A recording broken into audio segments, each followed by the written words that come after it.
ይህ ጊዜ የወጣት አሰልጣኞች ስለመሆኑ በርካቶች ይናገራሉ።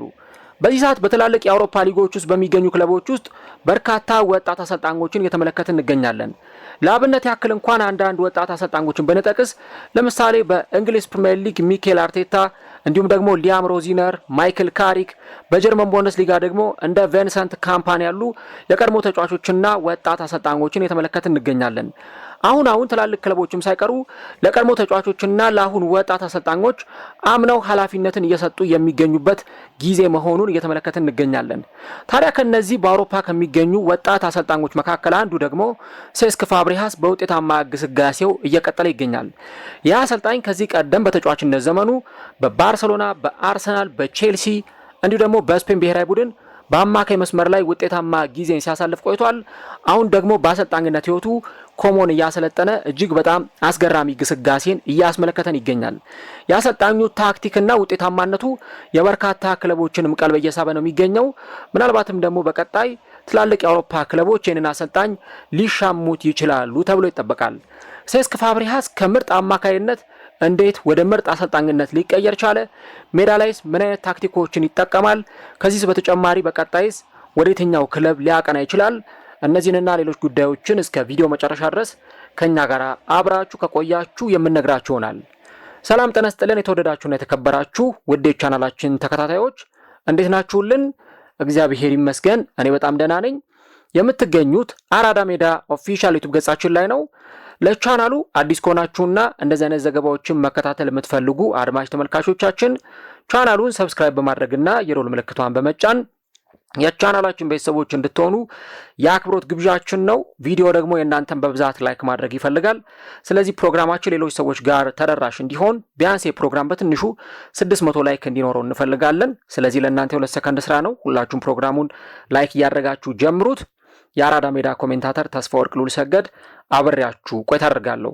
እንግዲህ ቀደም ሲል በነበሩ ቀናት ላይ ስነግራችሁ እንደነበረው አዲስ ሁለተኛ የዩቲዩብ ቻናል ከፍቻለሁ። ቢሃይንድ ዘ ቬል ወይም ደግሞ ከመጋረጃው በስተጀርባ ይሰኛል። የተለያዩ የእግር ኳስን ጨምሮ ምርጥ ዶክመንተሪ ፊልሞችን እንዲሁም ደግሞ የዶክመንተሪ ዘገባዎችን የምትመለከቱበት የዩቲዩብ ቻናል ነው ማለት ነው። ስለዚህ ዶክመንተሪ መመልከት የሚመቻችሁ አድማጭ ተመልካቾቻችን ይህንን ቻናል ቢያንስ በጥቂት ጊዜ ውስጥ 1000 ሰብስክራይበር እንድናስገባው የእናንተን ትብብር እፈልጋለሁ።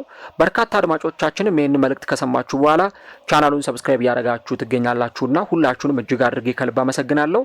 የትብብራችሁ አሁንም እንዲቀጥል እፈልጋለሁ። እናም እዚህ ታግ ላይ የተቀመጣላችሁን ቻናል እየገባችሁ ሰብስክራይብ በማድረግ የደወል ምልክቷን በመጫን የዚህም ቻናል ቤተሰብ እንድትሆኑ አድማጮችን በአክብሮት እጠይቃለሁ። በዚህኛው ፕሮግራማችን ክፍል ደግሞ የኮሞን አሰልጣኝ ሴስክ ፋብሪሃስን የምንመለከት ይሆናል። እንግዲህ ቀደም ሲል በመግቢያ ላይ እንደነገርኳችሁ ጊዜው የወጣት አሰልጣኞች ነው። ወጣት አሰልጣኞች ከዚህ ቀደም በተጫዋችነት ዘመናቸው ያደነቅናቸው ለአይናችን በጣም ቅርብ የነበሩ ተጫዋቾች አሁን ደግሞ ወደ አሰልጣኝነቱ ብቅ ብለው በአሰልጣኝነቱ እጅግ በጣም ምርጥ ጊዜን እያስመለከቱን ይገኛሉ።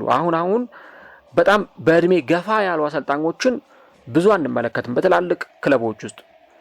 ለምሳሌ እንደው ከዚህ በፊት በነበረው ጊዜ እንደነ አርሰን ቬንገር ወይ ሰር አሌክስ ፈርጉሰን አይነት አሰልጣኞችን እንመለከታለን ወይ እነ ጆዜ ሞሪኖን። አሁን ባለው የእግር ኳስ ዓለም ደግሞ በጣም በእድሜ አንጋፋ የሚባሉ አሰልጣኞች ቁጥራቸው እየመነመነ እየመጣ ይገኛል። ምናልባት ጆዜ ሞሪኖን በቤኔፊካ ወይ ደግሞ ካርሎ አንቸሎቲን ብሔራዊ ቡድን ሲያሰለጥኑ ልንመለከት እንችላለን። አብዛኞቹ አሰልጣኞች አሁን ወደ ብሔራዊ ቡድን እያቀኑ ነው፣ አንጋፋ የሚባሉት አሰልጣኞች። ይልቁንም ደግሞ ወጣት አሰልጣኞቹና ከዚህ ቀደም ሲጫወቱ የምናውቃቸው ደግሞ አሁን የትልልቅ ክለቦችን ሲያሰለጥኑ እያየን ነው። ለምሳሌ በእንግሊዝ ፕሪሚየር ሊግ አሁን አርቴታ አርሰናልን እየመራ ጥሩ ጊዜን እያሳለፈ ነው የሚገኘው። እንዲሁ ደግሞ ሊያም ሮዚነር የቼልሲ አሰልጣኝ ነው። ማይክል ካሪክ ማንቸስተር ዩናይትድን ያሰለጥናል። ፍራንክ ላምፓርድ ኮንቨንተሪን ይዞ ወደ ፕሪሚየር ሊጉ ለመምጣት የሚገርም ግስጋሴን ነው በሻምፒዮንሺፑ እያስመለከተን የሚገኘው። ሌሎች ተጫዋቾችን ማንሳት ይቻላል። ከዚህ ቀደም የምናውቃቸው ቪንሰንት ካምፓኒም እንደዚሁ በባየር ሚዩኒክ ቤት በጣም ጥሩ ስራን እየሰራ የሚገኝ አሰልጣኝ ነው እና አሁን በቅርብ ጊዜ የተመለከትናቸው እንግዲህ ለአይናችን ቅርብ ነው እንደዚህ አይነት ተጫዋቾች። ለምሳሌ ካሪክን እኔ ሲጫወት በደንብ አስተውሰዋለሁ። አርቴታን ሲጫወት አይቼዋለሁ ስል በደንብ በስነ ስርዓት ማለት ነው። ለአመታት ሲጫወት አይቼዋለሁ። እንደዚሁ ደግሞ ቀደም ሲል ስናነሳቸው ከነበሩ ተጫዋቾች ቪንሰንት ካምፓኒም እንደዚሁ በተመሳሳይና ለአይናችን በጣም ቅርብ የነበሩ ተጫዋቾች አሁን ደግሞ ወደ አሰልጣኝነት መጥተው በአሰልጣኝነቱ ደግሞ ስማቸውን እየተከሉ እየተመለከትናቸው እንገኛለን። ለእኔ በጣም ኤክሳይትድ ነው አሁን ስለ ሴስክ ፋብሪሃስ ማንሳት። አንድ ዶክመንተሪ ሰርቼላችሁ ነበረ ስለ ሴስክ ፋብሪሃስ፣ ግን ያው የዩቲዩብ ኮፒራይት አንዳንድ ነገሮችን ስለያዘኝ መልሼ ቪዲዮን ከዩቲዩብ ላይ አውርጄዋለሁ። ፕሮግራሙ ስላለኝ መልሼ እጭንላችኋለሁ። ያው የጊዜ ማጣት ነው እንጂ ስለ ሴስክ ፋብሪሃስ የሰራውላችሁ ፕሮግራም አለና እኔ በጣም ምርጥ ከሚባሉ የአርሰናል ታሪካዊ የአማካይ መስመር ተጫዋቾች መካከል አንዱ ሴስክ ነው።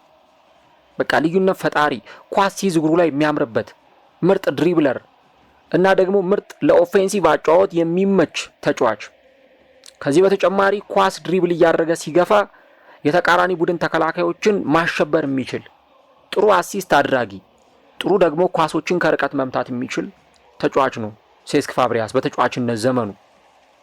እና አርሰን ቬንገር ገና የ15 የ16 ዓመት ልጅ እያለ ነበረ እድል የሰጡት። የዛኔ በተለይ ደግሞ የአማካይ መስመራቸው ላይ አንዳንድ አጀስትመንት ይፈልግ ነበር። ፓትሪክ ቬራ አርሰናልን ለቆ ወጥቷል ከ1-2 ዓመት በኋላ እና ተጫዋቹ ያን የተሰጠውን እድል በአግባቡ ተጠቀመበትና የአርሰናል ካፕቴን የአርሰናል አምበል እስከ መሆን ደረጃ ሁሉ ደርሶ ነበረ። ከዛ በኋላ ወደ ባርሰሎና ሄደ። በባርሰሎና ዋንጫዎችን ሲያሸንፍ ነበር። በስፔን ብሔራዊ ቡድን ያቺ 2010 ላይ በደቡብ አፍሪካው የዓለም ዋንጫ ስፔን ኔዘርላንድን 1-0 ስታሸንፍ 116ኛው ደቂቃ አንድሬስ ኢኒየስታ ያችን ጎል ሲያስቆጥር የፋብሪሃስ አሲስት ነበረ ለጎሉ መቆጠር ትልቅ ምክንያት የነበረው። ከስፔን ብሔራዊ ቡድን ጋር የዓለም ዋንጫን የአውሮፓ ዋንጫዎችን ያሸነፈ አሰልጣኝ እንደነበረ ታውቃላችሁ፣ ተጫዋች እንደነበረ ታውቃላችሁ። በኋላ ወደ ቼልሲ ደግሞ ሄዶ ከቼልሲ ጋር ውጤታማ ጊዜያትን አሳልፏል። ፕሪሚየር ሊግ፣ ሌሎች ዋንጫዎችን ያሸነፈ ተጫዋች ነበር እና ሴስክ ፋብሪሃስ አሁን ወደ አሰልጣኝነቱ ከመጣ በኋላ እያሳየ የሚገኘው ፐርፎርማንስ እጅግ በጣም የሚገርም ነው እና እንደውም የአርሰናል ደጋፊዎች በቃ አንድ ቀን የእኛም ቡድን ሊያሰለጥን ይችላል የሚል እምነት አላቸው። ምናልባት አርቴታን ከሚወዱበት በማይተናነስ ሴስክ ፋብሪሃስንም ይወዱታል። ምክንያቱም የክለቡ አምበል ነበር ብያቸዋለሁ። ከክለቡ ጋር በእርግጥ እንዳለመታደሉ ሆኖ አንዱ ዋንጫ ብቻ ነው ማሸነፍ የቻለው፣ የኤፍኤ ካፕ ዋንጫን። ኮሚኒቲ ሺልድንም አሸንፏል። በእርግጥ እሱ አርሰናል የ2003-4 ኢንቪዚብልስ አንድም ጨዋታ ሳይሸነፍ የፕሪሚየር ሊጉን ዋንጫ ሲያሸንፍ የስኳዱ አባል የነበረ ቢሆንም ግን የታዳጊ ቡድኑ ስለነበረ አብሮ ከአርሰናል ስኳድ ጋር የፕሪሚየር ሊጉ ዋንጫ ድሉን አላከበረም። ግን በጣም የሚወዱት ተጫዋች ነው እና አንድ ቀን ወደ አርሰናል መጥቶ አርሰናልን ሊረከብ ይችላል የሚል እምነት አላቸው እና ከአርቴታ ጋር ተመሳሳይ አይነት አፕሮች ተመሳሳይ የሆነ አያጫወት ስልትን የሚከተልና በጣም መልበሻ ክፍሉን ደግሞ ኮንትሮል የሚያደርግ አሰልጣኝ ነው። አሁን ስለ ጣሊያን እኔ የጣሊያን ሴሪን መመልከት ደስ ይለኛል እና የጣሊያን ሴሪን ስመለከት በጣም ለማየት ከምጓጓላቸው ቡድኖች መካከል አንዱ ኮሞ ነው። ኮሞ እንግዲህ ለአመታት ያክል በጣሊያን ሴሪ ዋናው የጣሊያን ሊግ ውስጥ ሲጫወት ያልነበረ ቡድን ከዛ በኋላ ግን ወደ ሴሪኤ ደግሞ ያደገ ቡድን ነው እና እንደውም ሴስክ ፋብሪሃስ ምን ይላል መሰላችሁ በአንድ ቃለ መጠይቅ ላይ በቃ 20 ዓመት 21 ዓመት ኮሞ በጣም ሰፈር ሲያደርግ ነበር ብሎ ይናገራል። በቃ በጣም ሲታገል ነበረ ወደ ውጤታማነት ለመምጣት ወደ የሚፈልገው ነገር ለመምጣት። ክለብ ውስጥ ብዙ ባንክራፕሲ ነበረ፣ በጣም ብዙ ጥንቅጥ ነበረ እና እንግዲህ ሴስክ ፋብሪሃስ በኮሞ ተጫውቶ የመጨረሻ የእግር ኳስ ኬሪየሩን ካሳለፈ በኋላ ቀጥታ ነው ወደ አሰልጣኝነት የመጣው። ምንም ጊዜ አላጠፋም እና እንደውም እሱ የሚናገረው በሞናኮ እያሰለጠነ እያለ ነበረ የላይሰንሱን የሰራው የአሰልጣኝነት ላይሰንሱን የሰራው በዛ እየተጫወተ በነበረበት ጊዜ ነው። ብዙ ጊዜ ተጫዋቾች እንደዚህ ያደርጋሉ። በሆነ ክለብ ውስጥ እየተጫወቱ ላይሰንሳቸውን ይሰራሉ። ይሄ የተለመደ ነገር ነው። ለምሳሌ በቅርቡ ጆርጊኒዮ ላይሰንሱን ሲወስድ ተመልክተናል። ለአርሰናል እየተጫወተ በአርሰናል ቤት ሞሐመድ ኤልኒኒ ወደፊት አሰልጣኝ የመሆን ፍላጎት አለው ምናምን እንደዚህ አይነት ነገሮችን እናያለን እና ሴስክ ፋብሪሃስም ያንን ነገር ነበር ያደረገው። የሚገርማችሁ ኮሞን እያሰለጠነ በተለይ ደግሞ በመጀመሪያዎቹ ጊዜያት ላይ የዋና ይሄ የዩኤፋ ላይሰንስ ወይም ደግሞ የአውሮፓ ላይሰንስ አልነበረውም ነበረ። ያ ማለት ክለቡ በቻምፒየንስ ሊግ ላይ የሚያሳትፈውን ውጤት እንኳን ቢያገኝ ያንን የዩኤፋ ፕሮ ኮቺንግ ላይሰንስ እጁ ላይ አልነበረም እና እድሉን ያጣው ነበረ እና ምክትል አሰልጣኝ ሆኖ ነበር መጀመሪያ ላይ የተቀጠረው። ከዛ በኋላ ከምክትል አሰልጣኝነቱ በኋላ ደግሞ ወደ ዋና አሰልጣኝነት መጥቷል ሴስክ ፋብሪሃስ። አሁን ባለፈው ሳምንት የጣሊያን ሴሪ ጨዋታ ላይ ዩቬንቱስን አሸንፎ ወጥቷል። ዩቬንቱስን ወደ ቱሪን አቅንቶ ከሜዳው ውጪ ወደ ቱሪን ተጉዞ ነው ዩቬንቱስን አሸንፎ መውጣት የቻለው 2-2 እና አሁን ኮሞ እንግዲህ አስቡት ከአመታት በፊት ሴሪ ቢ ውስጥ ሲጫወት የነበረ ቡድን በዚህ ፍጥነት ውስጥ ደግሞ ሴስክ ፋብሪሃስ ወደዚህ ቡድን ከመጣ በኋላ ቡድኑን የቀየረበት መንገድ እጅግ በጣም የሚያስገርም ነው።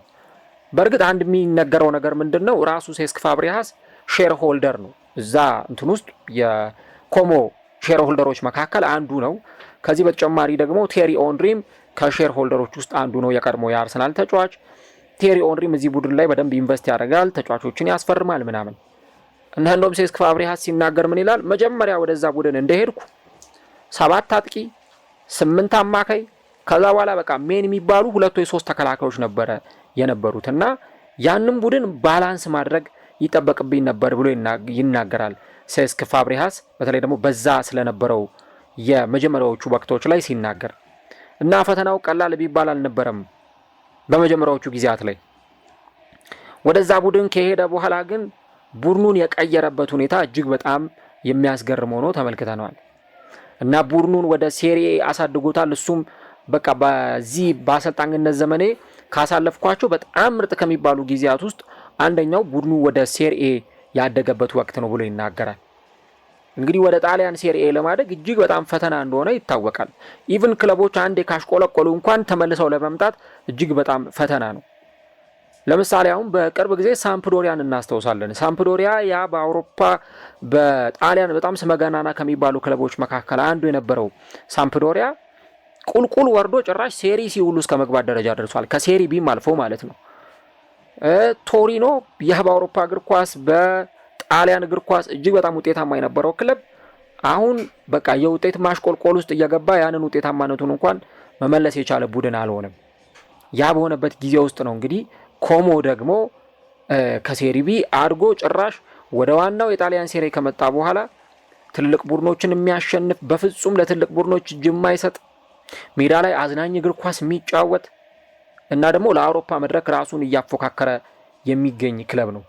ያን ደግሞ እንዲሆን ያደረገው ይህ የቀድሞ የአማካይ መስመር ተጫዋች በአማካይ መስመር ላይ በቃ አይተነው በጣም ያደነቅ ነው ምርጥ ኮከብ ተጫዋች የነበረውና አሁን ደግሞ አሰልጣኝ ሆኖ እየተመለከት ነው የምንገኘው ሴስክ ፋብሪሃስ ነው ያንን ማድረግ የቻለው። አሁን 6ኛ ደረጃ ላይ ተቀምጧል በ45 ነጥብ ከ4ኛ ደረጃ ላይ ከሚገኘው ከሮማ እና 3ኛ ደረጃ ላይ ከሚገኘው ናፖሊ 50 ነጥብ ይዘው ነው ናፖሊ እና ሮማ 3ኛ እና 4ኛ ደረጃ ላይ የተቀመጡት። ከነዚህ ቡድኖች የ5 ነጥብ ልዩነት ብቻ ነው ያለው። እኔ ቻምፒየንስ ሊግን ወይ ዩሮፓ ሊግን ሴኩር ሲያደርግ ልንመለከተው እንችላለን ሴስክ ፋብሪሃስ። ለምን በጣም ጥሩ ጊዜ ላይ ነው የሚገኘው አሰልጣኝ እና ስለ ታክቲካል አዌርነሱ ምን አይነት አሰልጣኝ ነው የሚለውን ነገር በአውሮፓ ክለቦች ዘንድ እንዲፈለግ የሚያደርገው ነገር ምንድን ነው የሚለውን እንመልከት። እንግዲህ ሴስክ ፋብሪሃስ የብዙ አሰልጣኞች ግርፍ ውጤት ነው። አርሰን ቬንገር አሰልጥነውታል በአርሰናል ቤት። ፔፕ ጓርዲዮላ እንደዚሁ አሰልጥኖታል በባርሰሎና። በስፔን ብሔራዊ ቡድን ቪሴንቴ ዴል ቦስኬ አሰልጥነውታል። እንዲሁ ደግሞ በቼልሲ ቤት ጆዜ ሞሪኖ አሰልጥኖታል እና እነዚህን ሁሉ ነገሮች ያቀላቀለ አሰልጣኝ ነው። ለመከላከሉ ጆዜ ሞሪኖን ሪፈር ሊያደርግ ይችላል። ለማጥቃቱ ደግሞ እነ ጋርዲዮላን እና አርሰን ቬንገርን ሪፈር ማድረግ የሚችል ተጫዋች የነበረ የአሁኑ የወቅቱ አሰልጣኝ ነው እና ይህን ነገር ሃይብሪድ በማድረግ የሚጫወት መሆኑን እናነሳለን እና እንደውም አንድ ኮችስ ቮይስ በተባለ የዩቲዩብ ገጽ ላይ ቀርቦ እዛ ላይ ገብታችሁ ቪዲዮን መመልከት ትችላላችሁ እና ታክቲካል ቦርድ አለ። ያንን ታክቲካል ቦርድ ይዞ ያስረዳ ነበር እንዴት እንደሚጫወት። ለምሳሌ በተከላካይ አማካይ ቦታ ላይ ሊጫወት ይችላል ወይ በአጥቂ አማካይ ቦታ ላይ ሊጫወት ይችላል። እንደነ ዴኒስ ቤርካምፕ ካሉ ተጫዋቾች ጋር በጥሩ ሁኔታ ደግሞ መጣመሪ ችሎ የተመለከትነው ተጫዋች ነበር እና ብዙ ጊዜ ሴስክ ፋብሪሃስ የሚመርጠው ያጫወት ስልት ምን አይነት ነው ብለን ካልን 4-2-3-1 ሞር ለአሰልጣኙ በጣም የተመቸ አጫወት። ያ ማለት 2 የ6 ቁጥር ተጫዋቾችን በደብል ፒቮት ያጫውታል። ከዛ በኋላ 3 የአጥቂ አማካይ ተጫዋቾችን ደግሞ ከአጥቂው ጀርባ አድርጎ አሰልጣኙ ያሰልፋል ማለት ነው። ለምሳሌ አሁን በቅዳሜ ዕለት ዩቬንቱስን ባሸነፈበት ጨዋታ ላይ ብትመለከቱ 2 የተከላካይ አማካይ ተጫዋቾችን አሰልፏል። ፔሩኒ እና ዳኩኛ የተባሉ ተጫዋቾችን አሰልፏል። ከዛ ደግሞ የአጥቂ አማካይ 3 ተጫዋቾችን ደግሞ ከፊት ለፊት አሰልፎ ገብቷል። ባቱሪና፣ ካኩዌርት እና ደግሞ ቮዥቮዳ የተባሉትን 2-3ቱን ተጫዋቾች አሰልፏል። ከፊት ደግሞ አንድ የፊት መስመር ተጫዋች ነው ያሰለፈው። ቮዥቮዳ እና ካኩዌርት ጎሎችን ያስቆጠሩ ተጫዋቾች ናቸው እና ለማጥቃት ተጫዋቾች በጣም የተመቸ አሰልጣኝ መሆኑን እንመለከታለን። ከዚህ በተጨማሪ ደግሞ በተለይም በቢውልድ አፕ ጊዜ ወይ ደግሞ ቡድኑ ከግብ ጠባቂ ጀምሮ ኳስ መስርቶ በሚወጣበት ጊዜ አንደኛው በደብል ፒቮት የሚጫወተው በ2-6 ቁጥር የሚጫወት አሰልጣኝ ነው ብያቸዋለሁ። አንደኛው ተጫዋች ወደፊት ወጥቶ የፊት መስመሩን የሚያግዝ ተጫዋች ይሆናል ማለት ነው። በሮቴሽን ቦታ እየተቀያየሩ ጥሩ ፍሉዲቲ ያለው እግር ኳስ ያሳዩናል። ፉልባኮቹ ደግሞ በጣም አድቫንስድ ናቸው። ለምን? እነዛ የ6 ቁጥር ተጫዋቾች ወደፊት እየወጡ በሚጫወቱበት ጊዜ ያንን የመሃል ሜዳ በደንብ በመቆጣጠር ይጫወታሉ። የኮሞን የአማካይ መስመር ሜንቴን ያደርጋሉ እና የቡድኑ የአማካይ መስመር ተጫዋቾች ከተከላካይ መስመሮች ጋር ሳይነጠሉ ነው ወደፊት ወጥተው የሚጫወቱት ማለት ነው። እና የአሰልጣኝ ቅድም እንዳነሳሁት ማክሲሞ ፔሮኒ እና እንዲሁ ደግሞ ሜርጂም ቮዥቮዳ እነዚህ ተጫዋቾች እጅግ በጣም የተለየ የአጥቂ አማካይ ሚና መወጣት ይችላሉ። ከዚህ ቀደም ደግሞ በጣም ይደነቅ የነበረበት የኒኮ ፓዝን በምርጥ የመስመር ተጫዋችነት መጠቀሙ በጣም የተለየ እንዲሆን ያደርገዋል። ማክሰንስ ካኩዌርት ደግሞ የቡድኑ ምርጥ 10 ቁጥር ተጫዋች ነው ማለት ነው እና አሰልጣኙ ይህንን አይነት አጫዋወት ነው ሜዳ ላይ ሲተገብር የምንመለከተው። ምክንያቱም እነዚህ የ6 ቁጥር ተጫዋቾች ወይም ደግሞ የተከላካይ አማካይ ተጫዋቾች የበለጠውን ሽፋን ይሰጣሉ። የአጥቂ አማካዮቹ ወይም ደግሞ አታኪንግ ሚድፊልደር ብለን የምናነሳቸው ተጫዋቾች በበለጠ ነፃነት ወደፊት ወጥተው እንዲጫወቱ ለነዚህ ተጫዋቾች ሽፋን የሚሰጡ ተጫዋቾች ይሆናሉ ማለት ነው። እሺ ኮሞ ለምሳሌ ከኳስ ጋር ጥሩ ምቾት ተሰምቶት ይጫወታል፣ በርካታ ጨዋታዎች ላይ ኳሶችን ተቆጣጥሮ ይጫወታል ብለን እናነሳለን። ግን ደግሞ ኳሱን በሚያጣበት ጊዜስ ወይ ደግሞ ኳሱን በሚቀማበት ጊዜስ እንዴት ነው መልሶ እንደገና ኳሱን ማግኘት የሚችለው የሚለውን ነገር ደግሞ ስናነሳ በፋስት ብሬክ፣ በካውንተር አታክ አጨዋወት እንዲሁ ደግሞ ፈጣን የሆኑ ትራንዚሽኖችን ከመከላከል ወደ ማጥቃት በሚደረጉ ትራንዚሽኖች ደግሞ እነዛን ኳሶች የሚያስጥሉ ተጫዋቾች ሜዳ ላይ ይኖራሉ ማለት ነው። አሁን አሰልጣኙ እንደዚህ አይነት አፕሮቾችንም ነው ሜዳ ላይ የሚጠቀመው እና ብዙ ጊዜ ኮሞ የዳይመንድ ቅርጽ ያለው አሰላለፍ ቅድም የነገርኳችሁ 4-2-3 ከኋላ ሰፋ ይላል። ከዛ ደግሞ በጎንና በጎን የመስመር ተጫዋቾች አሉ። ወደፊት ሲሄድ እየጠበበ ፊት መስመር ላይ አንድ ተጫዋች ብቻ እንመለከታለን ማለት ነው እና ፔኔትሬት እያደረጉ የሚወጡ ተጫዋቾች ደግሞ አሉ እና የኮሞ የመከላከል ትራንዚሽን ወይም ደግሞ ሽግግር ወደ ማጥቃት የሚደረገው ሽግግር እጅግ በጣም ፈጣን ነው። ኦቨርሎድ እያደረጉ የሚወጡ ተጫዋቾች አሉ እና ደግሞ ኦቨርላፕ እያደረጉ የሚወጡ ተጫዋቾችም እዚህ ቡድን ውስጥ አሉ። ሴስክ ፋብሪጋስ ደግሞ አንዱ የሚታወቅበት ምንድነው? ፔኔትሬቲቭ በሆነ የአታኪንግ ስታይል ነው። በጣም ጥሩ የሆነ የማጥቃት አፕሮችን የሚከተል አሰልጣኝ ነው። ለምሳሌ ከተከላካይ ጀርባ የሚሮጡ ተጫዋቾች አሉት። ብዙ ጊዜ እሱ የሚጠቀምባቸው የፊት መስመር ተጫዋቾች በተከላካዮች ጀርባ እየሮጡ የሚጣለላቸውን ኳሶች የሚያነፈንፉ ተጫዋቾች ናቸው።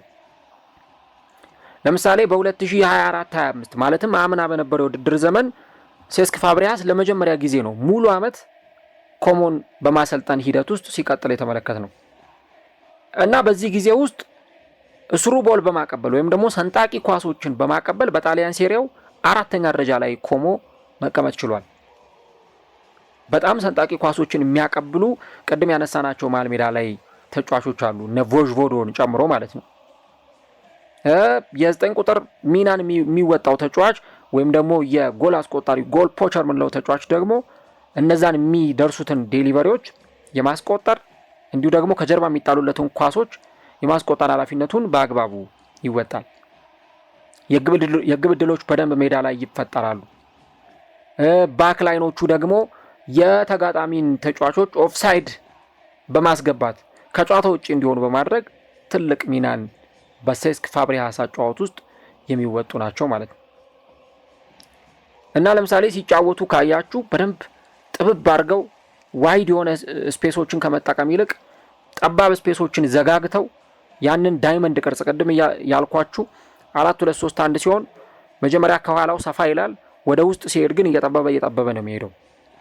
ያንን ስፔስ በደንብ አድርገው ዋይድ የሆኑ አንግሎችን ደግሞ እያሰፉ የሚጫወቱ ተጫዋቾች አሉ። በዛው በ2024-25 የውድድር ዘመን ደግሞ ብዙ ፕሮግረሲቭ የሆኑ ፓሶችን በጣሊያን ሴሪ በማቀበል ኮሞ 5ኛ ደረጃ ላይ ተቀምጧል። ፕሮግረሲቭ ፓሶች ከአማካይ መስመር ተጫዋቾች ሊሆን ይችላል፣ ከፉል ባኮች ሊሆን ይችላል፣ ወይም ከመስመር ተጫዋቾች ሊሆን ይችላል። እነዚህ ተጫዋቾች በደንብ የፕሮግረሲቭ ፓሶችን ያቀብላሉ። ይሄ አንዱ የሴስክ ፋብሪጋስ ኳሊቲ ነው ማለት ነው።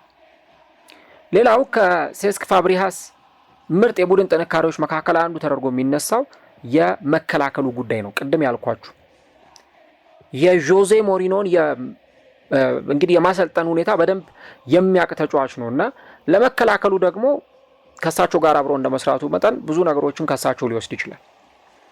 እያጠቃ መጫወት ሲፈልግ ሴስክ ፋብሪጋስ 4-2-3-1 እንደሚጫወተው ሁሉ እየተከላከለ ደግሞ ሲጫወት 4-4-2 ፎርሜሽንን ይዞ ወደ ሜዳ ይገባል። የ9 ቁጥሮቹን 2 ያደርጋቸዋል፣ አማካይ መስመሮቹን ደግሞ 4 ያደርጋቸዋል ማለት ነው እና አንዱ 10 ቁጥር ወደፊት ወጥቶ የ9 ቁጥር ተጫዋቹን ይቀላቀላል። አንድ የአማካይ መስመር ይጨምርበትና 4 የአማካይ መስመር ተጫዋቾች በቡድኑ የመከላከል ስራ ውስጥ ቡድኑን እንዲከላከል የቡድኑን መከላከል ሶሊድ እንዲሆን ጠንካራ እንዲሆን ያግዛሉ ማለት ነው። ለምሳሌ ሁለቱ የኮሞ የአማካይ መስመር ተጫዋቾች ወይም ሴንትራል ሚድፊልደሮች ደግሞ ሜዳው ግማሽ ላይ ሆነው በደንብ የመከላከሉን ስራ ከተከላካይ መስመር ተጫዋቾቹ ጋር አብረው ይሰራሉ።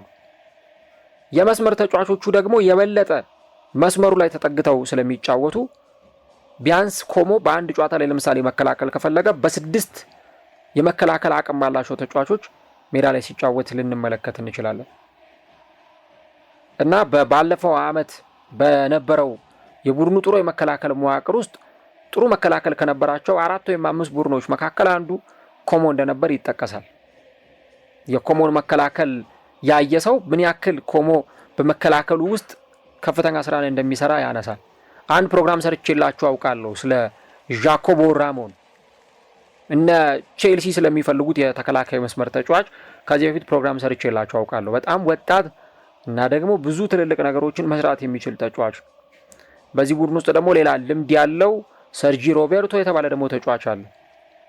ይሄም በጣም ሌላ ትልቅ አቅም ያለው ተጫዋች ነው እና እነዚህ የቡድኑ የመከላከል መስመር ተጫዋቾች ኮሞን ውጤት እንዲያመጣ ከማድረግ ባለፈ የበለጠ ከኳስ ውጪ ቡድኑ ጠጣር እንዲሆንና በቀላሉ ቡድኑ ኢንቴንሲቲው እንዳይከፈት የመከላከል መዋቅሩ እንዳይከፈት የሚያደርጉ ተጫዋቾች ናቸው እና የነበሯቸውን ስታቶች ስንመለከት ይሄ ፓስ ፐር ዲፌንሲቭ አክሽን ቡድኑ እየተከላከለ ባለበት ሰዓት ላይ ምን ያክል ኳሶችን ያቀብላል በሚለው ስታት ብትመለከቱት 5ኛ ደረጃ ላይ የተቀመጠ ቡድን ነው።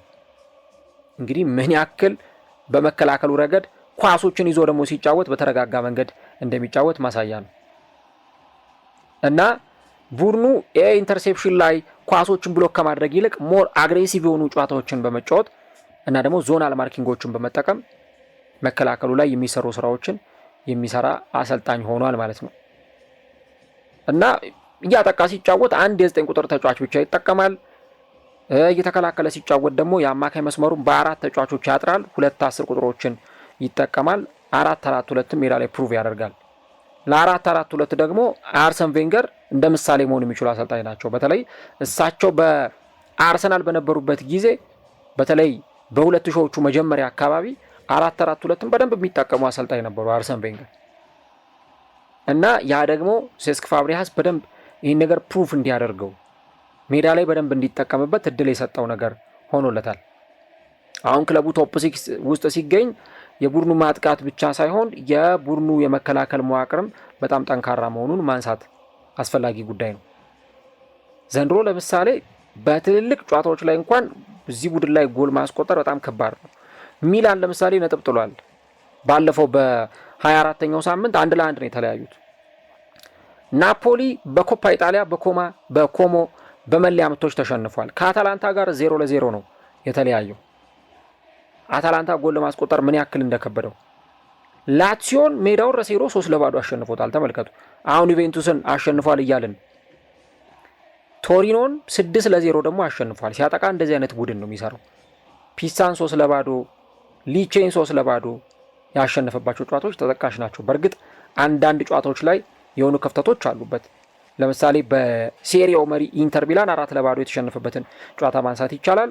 ቶሪኖን ሲያገኝ 11 ጎሎች ነው ያገባበት በሁለት ዙር ጨዋታ 5-1 እና 6-0። ናፖሊ በኮፓ ኢጣሊያውም በጣሊያን ሴሪያውም እዚህ ቡድን ላይ ጎል ለማስቆጠር በጣም ተቸግሯል።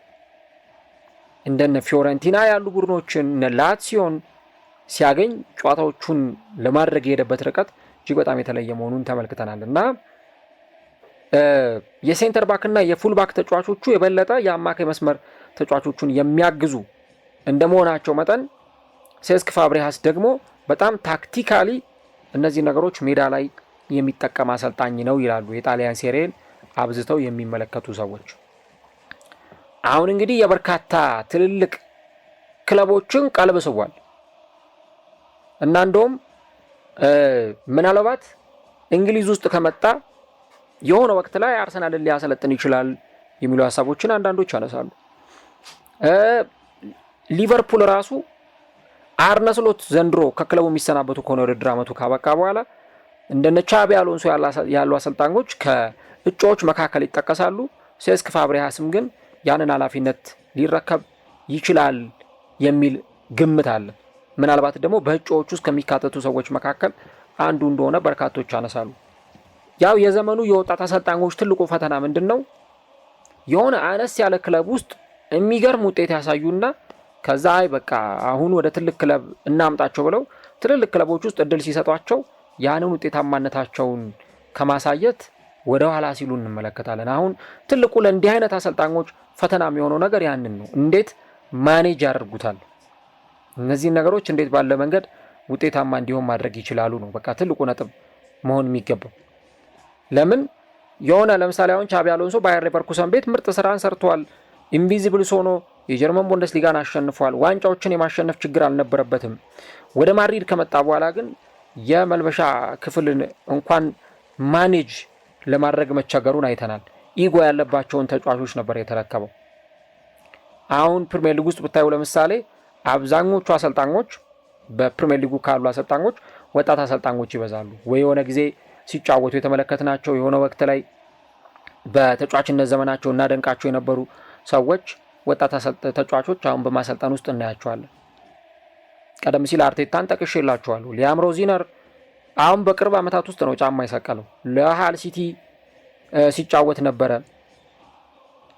አሁን ደግሞ በአሰልጣኝነት እያየነው ነው። ማይክል ካሪክ ማንቸስተር ዩናይትድን እያሰለጠነ ይገኛል። አንዶኒ ራዮላ በቦርንመዝ፣ ኬት አንድሪው በብሬንትፈርድ፣ እንዲሁ ደግሞ ፋቢያን ሃርዝለር በብራይተን። ገና 32 ዓመቱ ነው ፋቢያን ሃርዝለር እንደውም እና ብዙ ወጣት አሰልጣኞችን ነው ያየን የምንገኘው እና ጊዜው የወጣት አሰልጣኞች መሆኑን እንመለከታለን። ግን ደግሞ በደንብ ይሄ በቃ የመታየት ጊዜያቸውን ያንን የመታየት አመታታቸውን ጨርሰው ወደ ትልልቅ ክለቦች ቢሄዱ የተሻለ ነው። አለበለዚያ ጫናውንም በጣም ከባድ ሊያደርግባቸው ይችላል እና ያንን ነው እንግዲህ በቅርብ ጊዜያት በተለያዩ አሰልጣኞች በኩል እየተመለከትን የምንገኘው። ዞሮ ዞሮ ግን ይህ አሰልጣኝ ምናልባት በኮሞ እየሰራ በሚገኘው ስራ እኔ ያለምንም ጥርጥር ምነግራችሁ ይሄ የውድድር ዓመት ካለቀ በኋላ ወደ ሆነ ክለብ ሊሄድ ይችላል። እንደው ይሄ የውድድር ዓመት ካለቀ በኋላ እንኳን ባሄድ በሚቀጥለው ዓመት ወይ ይሄኛው ሲዝን ካለቀ በኋላ ወደ ሆነ ክለብ ሲያቀና ልንመለከተው እንችላለን። የሆኑ ትልልቅ ክለቦች እንዲህ አይነት ተጫዋቾችን ማስፈረማቸው እንዲህ አይነት አሰልጣኞችን ማስፈረማቸው አይቀርም እና ስለ አሰልጣኝነቱ በጣም ፕሩፍን የሆነ አሰልጣኝ መሆኑን ጣሊያን ሴሪ ላይ እያስመሰከረ ይገኛል። አሁን ኮሞ ጭራሽ ላለመውረድ የሚጫወት ቡድን አይደለም። ቶፕ 4 ለመግባት በሚቀጥለው ውድድር ዓመት የቻምፒየንስ ሊግ ቦታን ሴኪዩር ለማድረግ እየተጫወተ የሚገኝ አሰልጣኝ ሆኗል፣ ቡድን ሆኗል። ያንን ደግሞ ያደረገው ይህንን ድንቅ አሰልጣኝ መሆኑን እንመለከታለን። እናንተ ስለዚህ ምን ትላላችሁ? ስለዚህ ጉዳይ ስለዚህ ቡድን ምን ሀሳብ አላችሁ? ሴስክ ፋብሪጋስ ምናልባት ወደፊት ከምርጥ አሰልጣኞች መካከል ራሱን በውጤታማነት ረገድ በዋንጫዎች ረገድ ያጅባል ብላችሁ ታስባላችሁ ወይ? ኮሜንት ላይ የገባችሁ ሀሳቦቻችሁ ልታጋሩ እንችላላችሁ። ግን ደግሞ የሜዳ ላይ ፐርፎርማንሱ ቡድኑ አሁን ኮሞ እያሳየ ለሚገኘው ውጤት የአሰልጣኝ እጅግ በጣም ተጠቃሽ መሆኑን እየተመለከትን እንገኛለን። ኮሞ አሁን ቶፕ 6 ውስጥ ይገኛል። ቀጣይ ቶፕ 4 የመግባት ትልቅ ኃላፊነት ተጥሎበታል። ሴስክ ፋብሪጋስ አይተን እንደው በቃ ሳንጠግበው በደንብ ከዚህም በላይ ለአመታት ቢጫወት ራሱ በቃ የሚያሳሳ ማያሰለች አይነት ተጫዋች ነበር። አሁን በኮሞ አሰልጣኝነት ድንቅ ጊዜን እያሳለፈ ይገኛል። ቀጣይ እንግዲህ ብዙ ትልልቅ ክለቦች የሚሻሙት አሰልጣኝ ይሆናል ተብሎ ይጠበቃል። የጣሊያን ሴሪን ግን በተለይ በቃ እግር ኳስ ማየት ያዝናናኛል የምትሉ ከሆነ ፕሪሚየር ሊግ ላይ ብቻ ሳይሆን ጣሊያን ሴሪንም ወጣ ብላችሁ ብትመለከቱ በተለይ እንደ ኮሞ ያሉ ቡድኖች አዝናኝ ምርጥ እግር ኳስን የሚጫወቱ ናቸው። ሴስክ ፋብሪጋስ የውድድር ዓመቱን ስንተኛ ደረጃ ይዞ ያጠናቀቃል? እሱን የውድድር ዓመቱ ማብቂያ ላይ አብረን የምንመለከተው ጉዳይ ይሆናል።